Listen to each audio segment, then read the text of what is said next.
Hello student, मैं धर्मेंद्र कुमार। आज आपके बीच जो है कल जो तिमाही एग्जाम बिहार बोर्ड का होने वाला है क्लास 12th का, उसका जो है इम्पोर्टेंट जो जितने भी सब्जेक्टिव क्वेश्चंस होंगे उन सबको लेकर के आए हैं।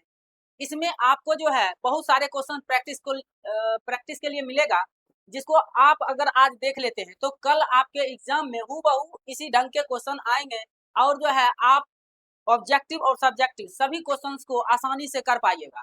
अगर आपको कल अच्छे से एग्जाम में लिखना है तो इस वीडियो को आप जो है शुरू से अंत तक देखें, ताकि आप आसानी से कल सॉल्व कर पाए। ठीक है, तो आप सबको जो है इस ग्रुप में जुड़ जाना है, ताकि जो है आप पूरा लाइव वीडियो देख सकें। तो हम ग्रुप में जो है इसको शेयर कर देते हैं, ग्रुप में वीडियो को जो है शेयर कर देते हैं ताकि बच्चे जो है यहाँ जुड़ सकें। ठीक है, तो यहाँ पर जो है हम, हाँ, अब जो है यहाँ पर जो है आप क्लिक करके जो है जुड़ सकते हैं। तो आज जो है जितने भी सब्जेक्टिव क्वेश्चंस होंगे उस सभी को लेकर के आए हैं, तो धैर्य बना करके आप जो है अपने पास कॉपी और कलम ले लें, ताकि जो है जो आपको लगे कि ये क्वेश्चंस जो है हमको याद नहीं है तो उसको जो है आप उसमें लिख सकें, ताकि कल आप अच्छे से बना सकें। ठीक है, तो अब हम जो है वीडियो की शुरुआत करते हैं क्वेश्चन नंबर 1 से। यहाँ जो है देखिए question number first, question number first को जो है देख लेते हैं। तो बच्चे लाइव हुए हैं या नहीं वो आज आप देख लेते हैं। देखिए पहला क्वेश्चन है विद्युत आवेश के दो मौलिक गुणों को लिखें। ये आपका जो है फर्स्ट क्वेश्चन होता है। जैसे कि आप जानते हैं कि विद्युत आवेश, आवेश क्या होता है? किसी वस्तु का वह गुण जिस गुण के कारण वह वस्तु किसी दूसरे वस्तु को अपनी ओर आकर्षित करता है या विकर्षित करता है। उसी से आपको जो है ये क्वेश्चन जो है बहुत ज्यादा बार पूछा भी गया है आपके एग्जाम में। तो ये जो है दो गुण आपको दिया गया है, आवेश संरक्षण का गुण होता है और आवेश क्वांटमीकरण का गुण होता है। इसका मतलब है कि आवेश न तो उत्पन्न किया जा सकता है और न ही नष्ट किया जा सकता है।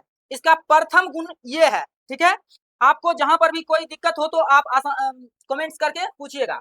अब देखिए आवेश क्वांटमीकरण का सिद्धांत, आवेश क्वांटमीकरण का सिद्धांत कहता है कि किसी भी वस्तु पर कितना आवेश होगा यह निर्भर करता है कि उस वस्तु पर कितना इलेक्ट्रॉन उपस्थित है। इसको जो है Q बराबर प्लस माइनस N द्वारा जो है सूचित किया जाता है, जहां N जो है इलेक्ट्रॉनों की संख्या है। ठीक है, N इलेक्ट्रॉनों की संख्या है। और यह कभी भी याद रखिएगा कि ये कभी भी पॉइंट्स में नहीं हो सकते हैं। ये जब भी होगा पूर्ण संख्याएं होगी। क्या होगी? पूर्ण संख्याएं। जैसे 1 हो सकता है, 2 हो सकता है, 0 भी हो सकता है, लेकिन ये कभी भी पॉइंट्स में नहीं हो सकती है। तो ये फर्स्ट क्वेश्चन जो है इसी ढंग से आएगा। ठीक है, तो आप जो है अगले क्वेश्चन की ओर बढ़िए। देखिए दूसरा क्वेश्चन हम अगर देखें तो क्या है कि आवेश संरक्षण का सिद्धांत क्या है, जो हम अभी पिछले क्वेश्चंस में आपको बताए थे कि आवेश जो होता है वो किसी भी वस्तु पर वो नियत रहता है, अर्थात किसी भी ढंग से उसको ना तो बनाया जा सकता है और ना ही उसका जो है विनाश किया जा सकता है। यही कहता है कि आवेश संरक्षण के सिद्धांत के अनुसार किसी पृथ्वीकृत निकाय में कुल विद्युत आवेश सदैव नियत रहता है, अर्थात बदलता नहीं है। आवेश न तो उत्पन्न किया जा सकता है और न ही नष्ट किया जा सकता है, केवल एक वस्तु से दूसरी वस्तु में स्थानांतरित किया जा सकता है। अगर आपको जो है ये बात समझ में आती है तो लाइक करें। ठीक है, तो आगे जो है बढ़ते हैं अगले क्वेश्चन की ओर। Question number 3। अब देखिए क्वेश्चन नंबर 3 बहुत ही इंपॉर्टेंट क्वेश्चन है। कहता है कि आवेश के आयतन घनत्व की परिभाषा दें और इसका एसआई मात्रक और बीमा लिखें। देखिए आयतन घनत्व, तीन तरह के ये घनत्व होते हैं। जैसे कि पहला होता है रेखीय घनत्व, रेखीय आवेश घनत्व, आवेश घनत्व पहला होता है रेखीय आवेश घनत्व, जिसको जो है लेमडा द्वारा सूचित किया जाता है और ये होता है Q/L, अर्थात किसी वस्तु के एकांक लंबाई में उपस्थित आवेश को हम रेखीय आवेश घनत्व कहते हैं। और एक होता है पृष्ठीय आवेश घनत्व, एक होता है पृष्ठीय आवेश घनत्व, ठीक है। तो इसको जो है सिग्मा द्वारा सूचित किया जाता है, ये होता है Q बाय A, ठीक है। तो ये होता है किसी भी वस्तु के एकांक पृष्ठीय क्षेत्रफल पर उपस्थित आवेश। और तीसरा आपका ये दिया हुआ है आयतन आवेश। तो आप देखिए इसमें क्या है, किसी पदार्थ के प्रति इकाई आयतन में उपस्थित आवेश को आयतन आवेश घनत्व कहते हैं, और इसको रो द्वारा सूचित किया जाता है, रो बराबर Q बटा V। और आप जानते हैं कि आवेश का मात्रक होता है कूलम और आयतन का मात्रक होता है मीटर क्यूब। इस तरह से इसका जो है मात्रक हो जाता है कूलम प्रति मीटर क्यूब। और देखिए इसका बीमा जो है ये हो जाता है L पर पावर -3 A और T, और ये जो है इसका बीमीय सूत्र हो जाता है, ठीक है। तो इस ढंग से देखिए इसका भी मात्रक पूछ सकता है, इसका कूलम मीटर होता है, इसका होता है कूलम पर मीटर होता है, ठीक है। आगे देखिए अगला क्वेश्चन 4 नंबर पर अगर हम चले तो ये क्या कहता है, कहता है कि विद्युत क्षेत्र की तीव्रता से आप क्या समझते हैं, इसके एसआई मात्रक और बीमा को लिखिए। ये भी बहुत ज्यादा जो इंपॉर्टेंट क्वेश्चन है, आपके एग्जाम में बहुत बार पूछे गए। तो देखिए कोई भी विद्युत क्षेत्र के अंदर एकांक धन आवेश पर लगने वाले बल को हम विद्युत तीव्रता कहते हैं। जैसे इसमें लिखा गया है किसी बिंदु पर रखे गए एकांक धन परीक्षण आवेश पर लगने वाले बल को उस बिंदु पर विद्युत क्षेत्र की तीव्रता कहते हैं। और इसका जो है सूत्र होता है E बराबर F बटा Q। और इसका मात्रक देखिए, बल का मात्रक न्यूटन और जो है आवेश का मात्रक जो है कूलम हो जाता है इस तरह से। और इसका दूसरा मात्रक वोल्ट प्रति मीटर भी होता है, जो भी आया है आपके एग्जाम के लिए ऑब्जेक्टिव में ये क्वेश्चन पूछी जा सकती है, ठीक है। अब देखिए अगला क्वेश्चन अगर हम देखें तो इसका जो है क्या है, बीमा पहले देख लेते हैं। क्या आता है ML T पर पावर -3 A पर पावर -1, जो आपके एग्जाम में हूबहू छपने वाला है, ठीक है। तो आगे जो है क्वेश्चन नंबर 5 की ओर अगर हम चलें तो ये क्या कहता है, तो देखिए इसमें कहता है कि धारावाही चालक में विद्युत क्षेत्र की तीव्रता एवं समविभवी तल को परिभाषित करें। तो देखिए ये दोनों क्वेश्चन जोड़ के भी पूछ सकता है। तो पिछले क्वेश्चन में हम बताए थे कि एकांक धन आवेश पर लगने वाले बल को हम विद्युत तीव्रता कहते हैं, और E बराबर क्या होता है बटा Q।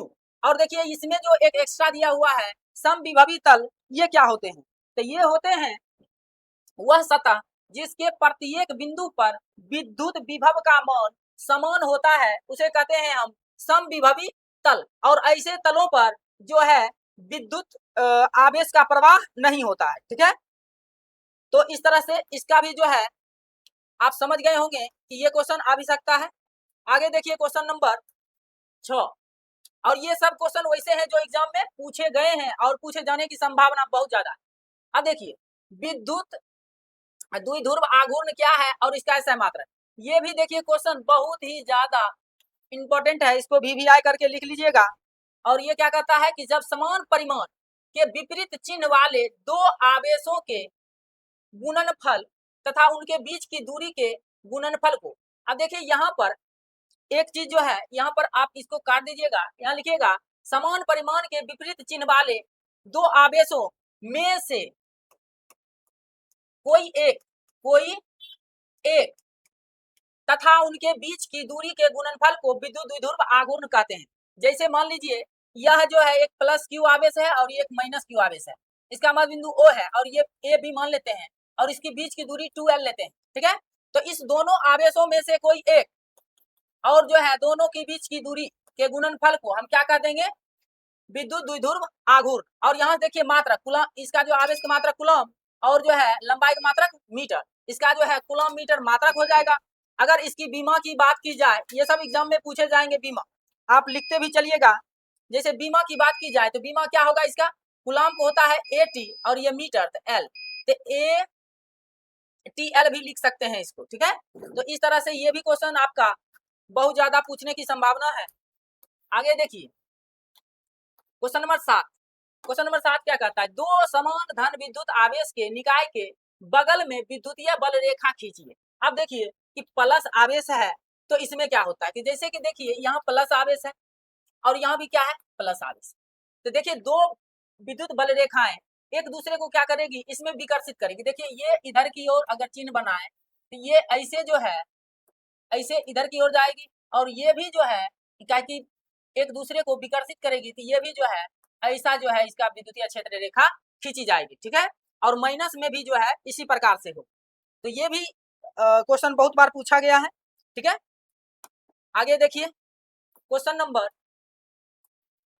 8। अब देखिए क्वेश्चन नंबर 8 क्या कहता है। क्वेश्चन नंबर 8 कहता है कि दो विद्युत बल रेखाएं क्यों एक दूसरे को काट नहीं सकती है। मोस्ट वीवीआई क्वेश्चन ये है, ठीक है, कि इसमें क्या होता है कि जो है दो विद्युत बल रेखाएं क्यों नहीं काटती है।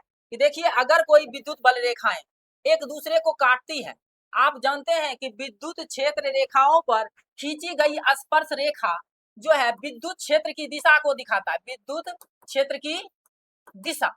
और विद्युत क्षेत्र जो है दिशा जो है बताएगी, दो दिशाएं हो जाएगी यहाँ पर। देखिए इसका जो है इधर भी एक दिशा हो जाएगी, और जो विद्युत क्षेत्र एक सदिश राशि है और सदिश राशि की कभी दो दिशाएं नहीं हो सकती है, तो इसीलिए ये नहीं होगा। तो देखिए कहता है विद्युत बल रेखाएं नहीं काट सकती क्योंकि वे यदि वे काटेगी तो प्रतिच्छेदन बिंदु पर विद्युतीय क्षेत्र की दो दिशाएं हो जाएगी जो संभव नहीं है।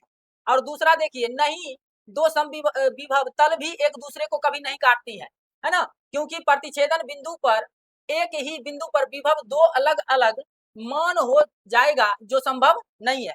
चाहे समविभवी तल हो चाहे विद्युत क्षेत्र रेखा हो, एक दूसरे को कभी नहीं काटती है, ठीक है। आगे देखिए क्वेश्चन नंबर 9।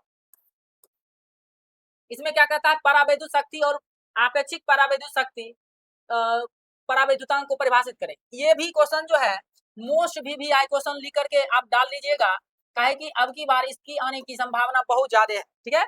तो देखिए परावैद्युत शक्ति कहता परावैद्युत शक्ति किसी भी पदार्थ की वह शक्ति होती है कि उसको जो है विद्युतीय क्षेत्र में रखने पर वो बिना टूटे उस विद्युतीय क्षेत्र को सहन जितना कर लेगा उसको कहेंगे उसकी शक्ति, ठीक है। तो ऐसा देखिए क्या लिखा है, किसी परावैद्युत पदार्थ द्वारा बिना टूटे सहन किए जाने वाले अधिकतम विद्युत क्षेत्र को परावैद्युत शक्ति कहते हैं। और इसका मात्रक होता है वोल्ट प्रति मीटर।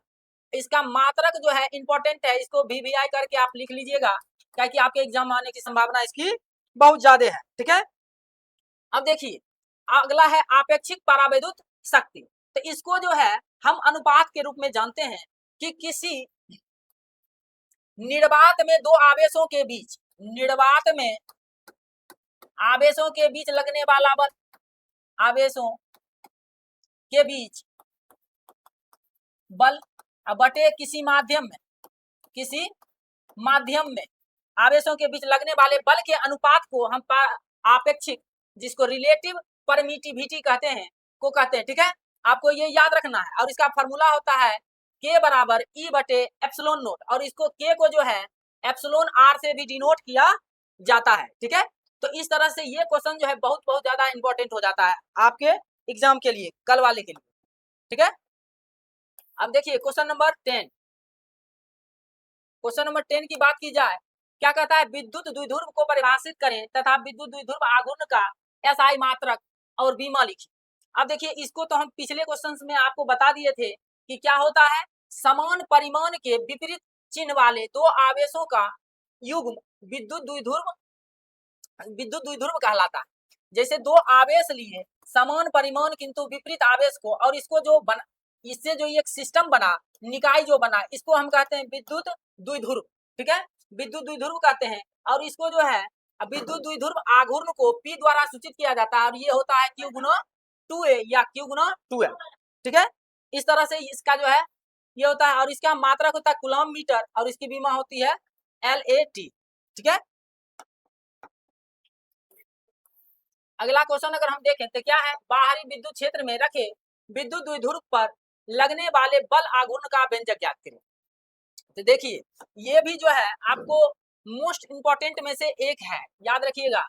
इस बार फाइनल एग्जाम में भी 2025 में जो हुआ था पिछले फरवरी में, वो जो है यही क्वेश्चन पूछा गया था कि इसका अधिकतम मान कितना होता है।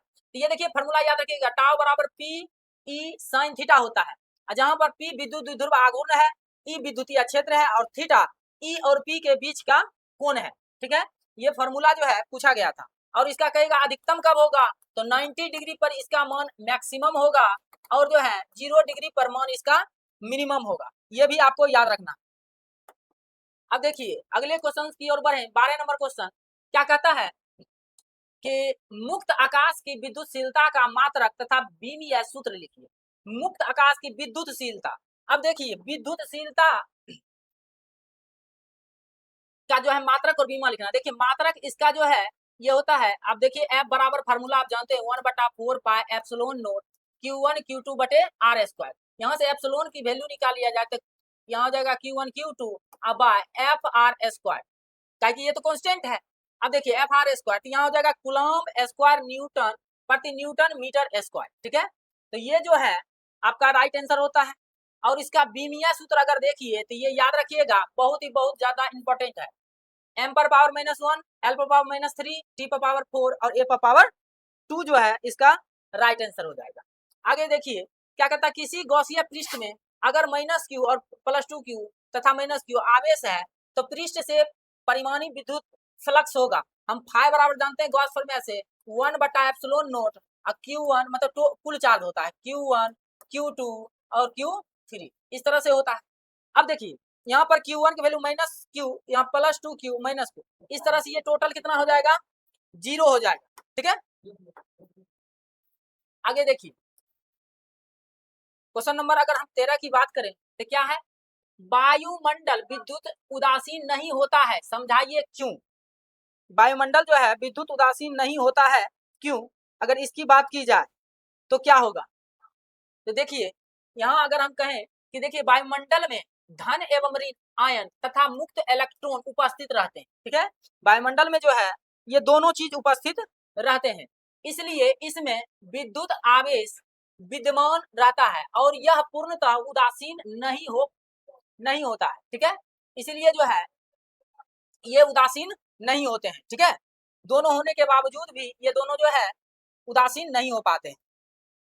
आगे क्वेश्चन देखिए, क्वेश्चन कहता है 14 नंबर कि विद्युत फ्लक्स को परिभाषित करें और इसका ऐसा मात्रक और बीमा लिखिए। ये भी क्वेश्चन बहुत इंपॉर्टेंट है, इसको डालिएगा कल ये आ सकता है। किसी सतह से गुजरने वाली कुल विद्युत क्षेत्र रेखाओं की संख्याओं के माप को हम कहते हैं विद्युत फ्लक्स। क्या कहते हैं, विद्युत फ्लक्स कहते हैं।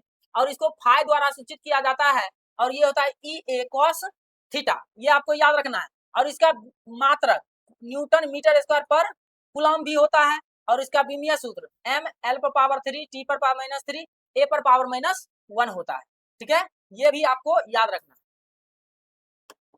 आगे देखिए क्वेश्चन नंबर 15। क्वेश्चन नंबर 15 कहता है विद्युत विभव और को परिभाषित करें और इसका SI मात्रक और बीमा लिखें। देखिए अनंत से एकांक धन आवेश को लाने में किए गए कार्य को हम क्या कहते हैं, विद्युत विभव। और V बराबर होता है W/Q और इसका मात्रक का जाए तो वोल्ट होता है या जूल पर कूलम, जूल पर कूलम भी होता है, इसको याद रखिएगा। और देखिए इसका बीमिया सूत्र क्या होता है, ml square t power -3 a पर पावर -1 होता है, ठीक है। आगे अगर हम क्वेश्चन देखें क्वेश्चन नंबर 16, ये क्या कहता है, यहाँ पर है विद्युत क्षेत्र की तीव्रता और विभव के भी संबंध बताइए। तो देखिए ये संबंध याद रखिए, आपकी बात ड्राइव में भी आ सकता है। ये कहेगा सत्यापित करें, सत्यापित करने के लिए भी पूछा जा सकता है, इसको ध्यान से रखिएगा। यहाँ देखिए कहता है ऋण चिन्ह दर्शाता है कि विभव घटने की दिशा में विद्युत क्षेत्र होता है, जिधर विभव घटेगी उसी दिशा में जो है विद्युत क्षेत्र होगी, ये जो है इसका मतलब होता है। और ये फार्मूला आप याद रखिएगा E बराबर -dV/dr।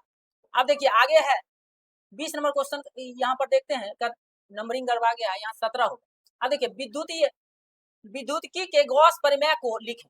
ये भी जो है मोस्ट इंपॉर्टेंट में से एक है ये, ठीक है। गॉस प्रमेय जो आपके एग्जाम में आएगा ही आएगा। कहता है किसी बंद पृष्ठ से होकर गुजरने वाला कुल विद्युत फ्लक्स उस पृष्ठ के भीतर उपस्थित कुल आवेश का 1/एप्सिलॉन भागफल के बराबर होता है। अब देखिए समझिए कि कोई एक जो है किसी भी ये बंद आकृति है, इसमें अगर +q आवेश है या कितना भी आवेश हो और ये जो है F = 1/एप्सिलॉन q के बराबर होगा। ये आपको जो है याद रखना है, ठीक है। ये बहुत ही ज्यादा इंपॉर्टेंट क्वेश्चन। आगे देख लेते हैं ये क्वेश्चन। ये जो है कहता है कूलॉम नियम की सीमाएं। तो ये जो है पिछले को एग्जाम में पूछा जा चुका है, इसको अच्छा से देख लीजिए। कहता है कि यह केवल बिंदु आवेश के लिए लागू होता है, यह स्थिर आवेश के लिए मान्य है और बहुत अधिक दूरी तथा अत्यधिक वेग पर पूर्णतः लागू नहीं होता है। यह जो है इसकी दो खामियां हैं, आपको याद रखना। ठीक है, 18 नंबर क्वेश्चन आप देखें तो देखिए क्या कहता है कि विद्युतीय क्षेत्र के लिए अध्यारोपण सिद्धांत लिखें। अध्यारोपण सिद्धांत कहता है कि यदि किसी बिंदु पर अनेक आवेश हो तो उस बिंदु पर परिणामी विद्युत क्षेत्र प्रत्येक आवेश द्वारा उत्पन्न विद्युत क्षेत्र के योग के बराबर होता है। मतलब जितना भी आवेश रहे, मान लीजिए Q1 के कारण कोई चीज होगा, Q2 के कारण Q1 Q2 Q3 ऐसे करके बहुत सारे आवेश हैं, उससे E1 E2 E3 विद्युतीय क्षेत्र उत्पन्न होते हैं। सबको जोड़िएगा तो ये परिणामी के बराबर होगा। आगे देख लेते हैं क्वेश्चन नंबर 19। क्वेश्चन नंबर 19 अगर हम देखें तो क्या कहता है कि विद्युत क्षेत्र रेखाओं के दो गुण लिखिए। विद्युत क्षेत्र रेखा आप जानते हैं प्लस से बाहर निकलकर ऋण आवेश पर समाप्त होती है। अगर ये प्लस आवेश है तो विद्युत क्षेत्र रेखा इससे निकलेगी, है ना, बाहर की ओर। और जो है माइनस है तो माइनस आवेश अगर है इस पर क्या होगी, ये समाप्त होगी, ऐसे आके ये क्या होगी, समाप्त होगी। ये आपको याद रखना है ना। और दो विद्युत क्षेत्र रेखाएं कभी एक दूसरे को नहीं काटती है, ये भी आपका इंपॉर्टेंट रूल्स है। अब देखिए क्वेश्चन नंबर 20 क्या कहता है कि सूत्र E बराबर माइनस dV बटे dr को सत्यापित करें। तो आप देखिए कि आप जानते हैं कि V बराबर विद्युतीय जो विभव होता है, अगर हम उसमें अल्पांश लें तो ये dW बटे Q होता है, और इसको अगर हम इधर से मल्टीप्लाई कर दें तो ये हो जाएगा, देखिए dW कार्य बराबर होता है बल गुना विस्थापन। ये फार्मूला लगा लिया और इससे ये आ गया। इसका वैल्यू यहाँ पर जब पुट कर देते हैं dV बराबर लिखें तो EDR होता है। E का वैल्यू जब रखेंगे यहाँ पर ये क्या हो जाएगा, यहाँ पर जो है Q इंटू E है और यहाँ पर W है ना। तो आप देख रहे हैं यहाँ पर E बराबर क्या निकल जाएगा, dV बटे dr। और इस तरह से आप क्या कर सकते हैं, इसको प्रूव कर सकते हैं। आप अच्छे से इसको देख लीजिएगा, आपको समझ में आ जाएगी। ठीक है, अब देखिए आगे देख लेते हैं क्वेश्चन नंबर 21। आप इसका स्क्रीनशॉट भी ले सकते हैं। देखिए कहता है तलीय आवेश घनत्व से क्या समझते हैं, इसका अंतरराष्ट्रीय SI मात्रक क्या। तलीय मतलब होता है पृष्ठीय। पृष्ठीय आवेश घनत्व को हम आपको बता चुके हैं कि ये होता है सिग्मा बराबर Q बटा A, अर्थात एकांक क्षेत्रफल पर उपस्थित आवेश को हम तलीय आवेश या पृष्ठीय आवेश घनत्व कहते हैं। और इसका मात्रक होता है कूलम पर मीटर स्क्वायर, और इसका बीमीय सूत्र होता है AT L पर पावर -2। ये भी जो है याद रखिएगा। अब देखिए क्वेश्चन नंबर 22 क्या कहता है, रेखीय आवेश घनत्व से क्या समझते हैं। तो ये भी आपको हम समझा चुके हैं कि इकाई लंबाई पर उपस्थित आवेश को हम रेखीय आवेश घनत्व कहते हैं। और इसको जो है लैम्डा बराबर Q बटा L द्वारा सूचित किया जाता है, और लैम्डा से सूचित किया जाता है, और इसका फार्मूला आता है Q बटा L, और इसका मात्रक क्या हो जाएगा, कूलम पर मीटर। और इसका बीमीय सूत्र अगर पूछे तो ये हो जाएगा AT L पर पावर -1। ठीक है, ये जो है इसका राइट आंसर होगा। अगर देखिए क्वेश्चन नंबर 23 की बात की जाए तो ये क्या कहता है कि विद्युत स्थितिकी के कूलम के नियम को लिखें। कूलम के नियम को लिखें तो कूलम का नियम क्या कहता है कि दो बिंदु आवेशों के बीच लगने वाला विद्युत बल उस आवेशों के गुणनफल के समानुपाती तथा उनके बीच के दूरी के वर्ग के व्युत्क्रमानुपाती होता है। मतलब F समानुपाती Q1 Q2 होता है और F व्युत्क्रमानुपाती 1/r²। इस दोनों को मिलाते हैं तो ये फॉर्मूला जो है हमको ड्राइव होता है, और इसको जो है हम क्या कहते हैं, कांस्टेंट लेते हैं इसका। ठीक है, तो इसको याद रखिएगा, ये भी क्वेश्चन पूछने की संभावना बहुत ज्यादा है। क्वेश्चन नंबर 24 देखते हैं। क्वेश्चन नंबर 24 क्या कहता है कि एक समान विद्युत क्षेत्र में रखे विद्युत द्विध्रुव पर लगने वाले बल आघूर्ण का व्यंजक लिखें, या महत्तम कब होता है। ये भी क्वेश्चन आपको बताए हैं कि विद्युतीय क्षेत्र में विद्युत द्विध्रुव पर लगने वाले बल आघूर्ण टाउ बराबर होता है PE sin थीटा, और इसका मैक्सिमम वैल्यू कब होगा, मैक्स E कब होगा, मैक्सिमम कब होगा? जब जो है थीटा इक्वल टू 90 डिग्री होगा। कितना होगा? थीटा इक्वल टू 90, क्या कि साइन 90 की वैल्यू 1 होता है। ठीक है, इस तरह से इसका मैक्सिमम वैल्यू ये होता है। ठीक है, क्वेश्चन नंबर 25 की ओर चले तो ये क्या कहता है? कहता है एक सतह के ऊपर विद्युत फ्लक्स की परिभाषा। तो ये भी हम आपको पिछले क्वेश्चंस में बता चुके हैं, ये भी बहुत ज्यादा इंपॉर्टेंट क्वेश्चन है, याद रखिएगा। किसी सतह से होकर गुजरने वाली कुल विद्युत क्षेत्र रेखाओं की माप को हम क्या कहते हैं? विद्युत फ्लक्स कहते हैं, और इसका मात्रक होता है न्यूटन मीटर पर कूलम। ठीक है, ये भी याद रखिएगा, न्यूटन मीटर पर कूलम। ठीक है, ये भी होता है। आगे देखिए 26 नंबर क्वेश्चन, ये क्या कहता है? ये कहता है कि दो विद्युत बल रेखाओं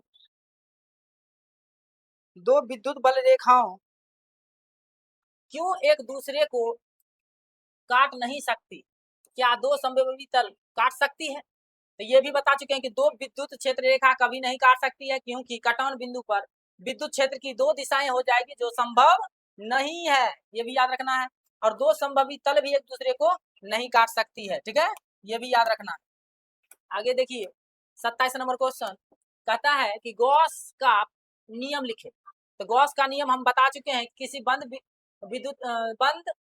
घिरे सतह से होकर गुजरने वाला कुल विद्युतीय फ्लक्स फाई जो होता है क्यू बाय एप्सिलॉन नोट के बराबर होता है। ठीक है, ये भी याद रखना है आपको। फिर क्वेश्चन नंबर 28 आगे है, विद्युतीय बल रेखाओं का क्या महत्व है? विद्युत क्षेत्र की दिशा बताती है। ये विद्युत बल रेखा क्या करती है? विद्युत क्षेत्र की दिशा बताती है, और विद्युत क्षेत्र की तीव्रता का अनुमान भी देती है, क्योंकि जितना ज्यादा विद्युत क्षेत्र रेखा होगा उतना ज्यादा जो है विद्युत क्षेत्र प्रबल होगा। अब देखिए विद्युत क्षेत्र की का चित्रात्मक निरूपण करती है, चित्रात्मक निरूपण भी करती है ये, क्योंकि प्लस से बाहर की ओर और माइनस से अंदर की ओर विद्युत क्षेत्र रेखाएं खींची जाती है। ठीक है, अब देखिए कहता है क्वेश्चन नंबर, परावैद्युत सामर्थ्य एवं सापेक्ष परावैद्युत स्थिरांक की परिभाषा दे। ठीक है, कहता है कि परावैद्युत सामर्थ्य, ये भी क्वेश्चन बता चुके हैं कि किसी भी विद्युतीय क्षेत्र में किसी वस्तु को रखने पर वह जितना आवेश को सहन कर सकता, जितना विद्युतीय क्षेत्र को सहन कर सकता है, उसी को कहते हैं विद्युत परावैद्युत सामर्थ्य। ठीक है, इसका मात्रक होता है वोल्ट पर मीटर, और इसका जो है संकेतिक चिन्ह के होता है, के बराबर 1/एप्सिलॉन नोट होता है, जो क्या है? किसी माध्यम की विद्युतशीलता और मुक्त आकाश की विद्युतशीलता के अनुपात को भी कहा जाता है। यह एक अदिश राशि है। ठीक है, विमाहीन राशि, ये भी आपको याद रखना है। अब देखिए क्वेश्चन नंबर 30, क्वेश्चन नंबर 30 क्या कहता है कि दो संधारित्रों के समांतर समायोजन के लिए समतुल्य धारिता का व्यंजक प्राप्त करें। तो देखिए समांतर क्रम में क्या होता है कि जैसे ये मान लीजिए एक यहाँ पर संधारित्र लगा हुआ है, एक ऐसे लगा हुआ है, और जो है एक और ऐसे लग करके ये जो है समांतर क्रम समायोजन आपका हो जाता है। ठीक है, इसको कहते हैं हम समांतर क्रम, और इसमें क्या होता है? Q बराबर Q1 प्लस Q2, और इसका रिजल्टेंट आता है C बराबर C1 प्लस C2। ठीक है, तो ये आपको क्या करना है? याद कर लेना है, ताकि कल एग्जाम में आप अच्छे से क्वेश्चन बना सकें। ठीक है, फिर देखिए अगला क्वेश्चन अगर हम देखें, क्या कहता है कि किन्हीं दो कारकों को बताइए जिनसे चालक की धारिता प्रभावित होती है। अब देखिए धारिता क्या होता है? चालक की धारिता किसी वस्तु द्वारा आवेश ग्रहण करने की क्षमता जो होती है उसकी धारिता कहलाती है, और C बराबर होता है Q बटा V। ये फॉर्मूला याद रखिएगा, और इसका मात्रक होता है फैराड, ये भी याद रखिएगा, और यह निर्भर करता है चालक का आकृति और आकार पर, और कहता है दूसरा चालक के चारों ओर के माध्यम पर जो है ये निर्भर करता है। ठीक है, आगे देखिए क्वेश्चन नंबर 32 कहता है कि समांतर प्लेट संधारित्र में दूसरे प्लेट का क्या कार्य है?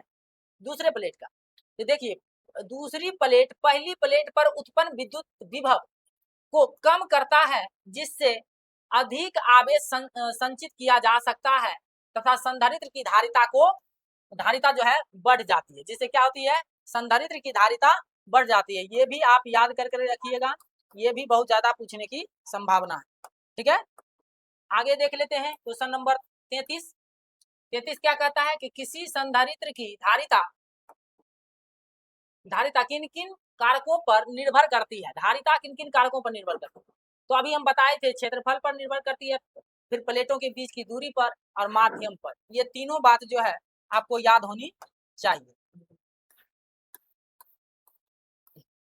अब देखिए क्वेश्चन कहता है अर्धचालक क्या है, कि देखिए वैसा पदार्थ जिसकी विद्युत चालकता चालक और कुचालक के क्या होता है बीच होता है, उसे क्या कहते हैं अर्धचालक। और यह जो है सिलिकॉन होता है और जर्मेनियम होता है। ठीक है, इस तरह से जो है इसका राइट आंसर आप समझ गए होंगे। आगे देखिए क्वेश्चन नंबर 35। ये क्या है, ये है आपका मोबिलिटी, है ना। मोबिलिटी क्या से आप क्या समझते हैं, कहता है विद्युत क्षेत्र की एकांक तीव्रता पर किसी आवेश वाहक द्वारा प्राप्त अनुगमन वेग को क्या कहते हैं मोबिलिटी कहते हैं। क्या कहते हैं मोबिलिटी। ठीक है, तो इसको म्यू द्वारा सूचित किया जाता है। म्यू बराबर होता है डी वी डी बटे ई। वी डी हो गया अनुगमन वेग और ई हो गया आपका विद्युत क्षेत्र, है ना। ये जो है आपका विद्युत क्षेत्र है, विद्युत क्षेत्र है, इसको आपको याद रखना। ठीक है, क्वेश्चन नंबर 36 बहुत ही ज्यादा बार पूछे जाने वाला क्वेश्चन ये है। ठीक है, अनुगमन वेग कि बाह्य विद्युत क्षेत्र लगाने पर चालक के सभी मुक्त इलेक्ट्रॉन औसतन एक ही दिशा में समान औसत वेग से गति करती है, इसलिए इसे क्या कहा जाता है अनुगमन वेग। तो इसलिए अनुगमन वेग समरूप होता है। ठीक है, तो मतलब किसी चालक तार में जब हम करंट देते हैं तो उस चालक तार में मुक्त इलेक्ट्रॉन जो होता है एक औसत वेग से गति करने लगती है एक ही दिशा में, उसी को हम कहते हैं अनुगमन वेग। ठीक है, इसको भी देख लीजिएगा। आगे देखिए, आगे है कहता है धारा घनत्व से आप क्या समझते हैं, मोस्ट इंपॉर्टेंट क्वेश्चन। अब देखिए कहता है चालक के अनुप्रस्थ काट के प्रति इकाई क्षेत्रफल से प्रवाहित धारा को धारा घनत्व कहते हैं। इसे जे द्वारा सूचित किया जाता है और ये आई बटा ए होता है। आई क्या है, यह है विद्युत धारा और आई ए है क्षेत्रफल। ठीक है, ये क्या है क्षेत्रफल है, एकांक क्षेत्रफल है। ठीक है, तो इस तरह से इसका मात्रक भी बहुत बार पूछा है, एम्पियर प्रति मीटर स्क्वायर। ठीक है, आगे देखिए 38 नंबर क्वेश्चन। ये सभी क्वेश्चन अगर आप देख के चल जाते हैं तो आपको जो है बहुत ज्यादा जो है बेनिफिट मिलेगा और आसानी से आप कर भी पाइएगा। अब देखिए क्वेश्चन नंबर 38। क्वेश्चन नंबर 38 क्या कहता है, कहता है कि धारावाही चालक में विद्युत क्षेत्र की तीव्रता एवं समविभवी तल को परिभाषित कीजिए। देखिए विद्युत क्षेत्र की तीव्रता को हम बता चुके हैं कि प्रति एकांक धनावेश पर लगने वाले बल को हम क्या कहते हैं विद्युत तीव्रता कहते हैं। ये एकांक धनावेश पर लगने वाला बल है। और समविभवी तल क्या होता है, जिसके प्रत्येक बिंदु पर विभव समान हो उसे क्या कहते हैं समविभवी तल। इसको भी आप अच्छे ढंग से देख लीजिएगा। आगे है कि पदार्थ की विशिष्ट चालकता से आप क्या समझते हैं और इसका ऐसा मात्र। देखिए कि चालक के प्रतिरोधकता के व्युत्क्रम को हम विशिष्ट चालकता कहते हैं और इसका मात्रक होता है साइमन पर मीटर या ओम प्रति मीटर, प्रति ओम प्रति मीटर होता है। ठीक है, ये आपका राइट आंसर होता है। और क्वेश्चन नंबर देखिए 40। अब जो है बहुत ही कम बचा है, इसको जो है कर लीजिएगा तो आप बहुत ज्यादा सहूलियत होगा, है ना। आपको जो है वहां पर बहुत ज्यादा सहूलियत होगा। देखिए विद्युत प्रतिरोध पर ताप का क्या प्रभाव पड़ता है। देखिए जब किसी चालक तार का प्रतिरोध बढ़ता है तो उसका जो है ताप बढ़ जाता है और ताप बढ़ने से प्रतिरोध बढ़ता है। मतलब प्रतिरोध बढ़े तब ताप बढ़ता है और ताप बढ़ता है तो प्रतिरोध, मतलब एक दूसरे के समानुपाती होता है। दूसरा अर्धचालक में ताप बढ़ने पर प्रतिरोध घटता है, ये याद रखिएगा, बहुत बार क्वेश्चन पूछा गया है। ठीक है, आगे है समझाइए कि किरचॉफ का द्वितीय नियम ऊर्जा संरक्षण का नियम। ये भी क्वेश्चन बहुत ज्यादा भी दिया है। अब देखिए किरचॉफ का द्वितीय नियम कहता है कि किसी बिंदु पर परिपथ में सभी विद्युत वाहक बलों और विद्युत पतन का बीजीय योग क्या होता है शून्य होता है। अर्थात कुल ऊर्जा क्या हुआ, नियत हो गया। इसीलिए यह ऊर्जा संरक्षण के नियम का पालन करता है, अर्थात किसी भी निकाय का कुल ऊर्जा हमेशा क्या रहता है, बराबर होता है। और कहता है यहाँ दर्शाता है कि स्रोत द्वारा दी गई कुल ऊर्जा परिपथ में पूरी तरह खर्च हो जाती है, अतः यह ऊर्जा संरक्षण का सिद्धांत को बताती है। ठीक है, ये जो है आपको याद रखना। आगे देखिए ये क्या है, 42 नंबर क्वेश्चन कहता है विद्युत नेटवर्क के लिए किरचॉफ के दोनों नियम को लिखें। ये बहुत ज्यादा जो है आप याद रखिएगा, बहुत बहुत इंपॉर्टेंट है ये। अब देखिए कहता है किसी संधि पर आने वाली कुल धाराओं का योग और उस संधि से जाने वाली कुल धाराओं का योग क्या होता है, शून्य होता है। किसी संधि पर सभी धाराओं का योग क्या होता है, शून्य होता है, ये आपको याद रखना। अब देखिए 43 नंबर, ये भी क्वेश्चन बहुत बार पूछा गया है।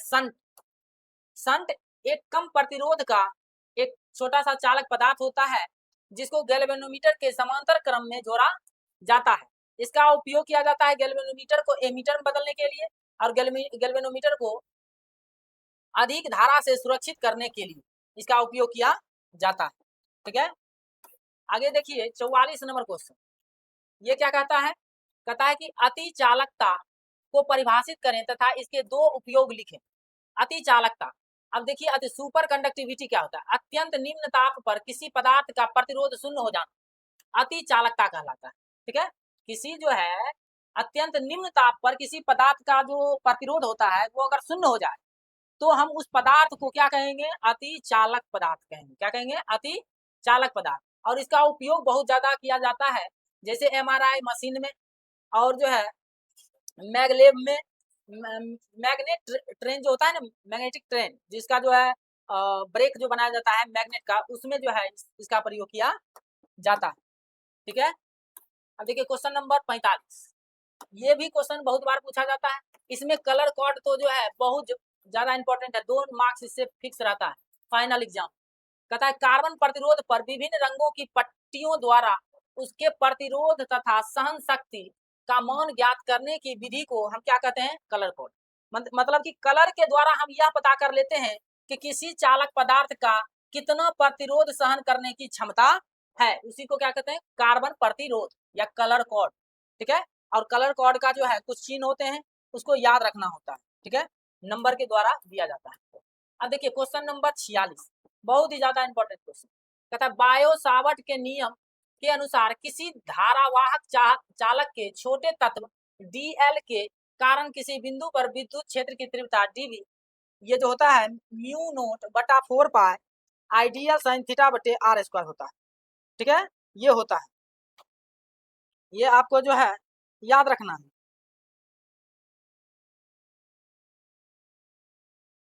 ये जो है आपको याद रखना है।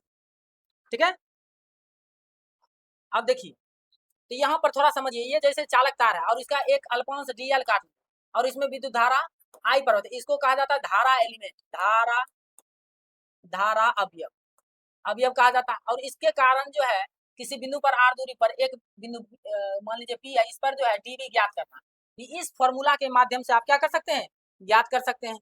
जहाँ I जो है धारा है, dl चालक का सूक्ष्म तत्व या धारा अवयव कहते हैं इसको, r दूरी है, थीटा जो है dl और r के बीच का ये जो है कोण है। ठीक है, ये आपको याद रखना।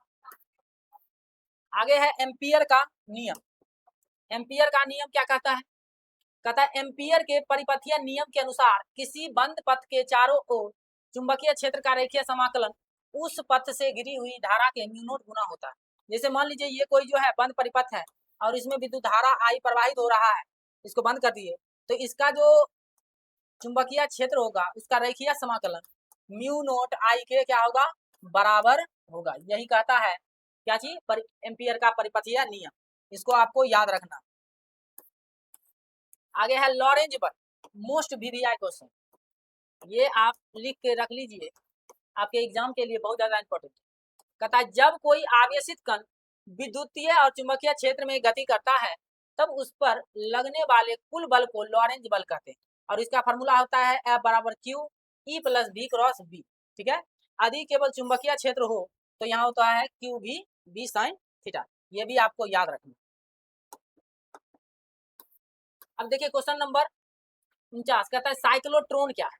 देखिए साइक्लोट्रॉन एक उपकरण, पहला चीज क्या है, ये एक उपकरण है जिसका उपयोग जो है आवेशित कणों जैसे में प्रोटॉन न्यूट्रॉन आदि को उच्च ऊर्जा तक त्वरित करने के लिए प्रयोग किया जाता है, ठीक है। और इसका सिद्धांत जो है चुंबकीय क्षेत्र और प्रत्यावर्ती विद्युत क्षेत्र के सिद्धांत पर कार्य करता है, ठीक है। ये आपको जो है क्या करना है, याद करके रखना है। अब देखिए आपका इस वीडियो का जो है लास्ट क्वेश्चन, चुंबकीय द्विध्रुव आघूर्ण क्या है, ये आप याद रखिएगा। चुंबकीय द्विध्रुव आघूर्ण कहते धारावाहक कुंडली के क्षेत्रफल तथा उसमें प्रवाहित धारा के गुणनफल को चुंबकीय द्विध्रुव आघूर्ण कहते हैं, और m बराबर I इंटू ए होता है, ठीक है। m बराबर I इंटू ए भी होता है, और एक याद रखिएगा m बराबर होता है स्मॉल m इंटू 2l भी जो है होता है, जिसको चुंबकीय द्विध्रुव आघूर्ण कहते हैं, ठीक है। इस तरह से इसका मात्रक होता है एम्पियर मीटर स्क्वायर। इस तरह से पूरा आप जो है ये 50 क्वेश्चन अगर देकर चले जाते हैं तो कल आपको एक भी क्वेश्चन ऐसा नहीं देखने को मिलेगा जो आपके एग्जाम में एक्स्ट्रा आया हो, ठीक है। इतना से ही आपका पूरा बन जाएगा। इसको अच्छे ढंग से देख करके जाइएगा। Best of luck.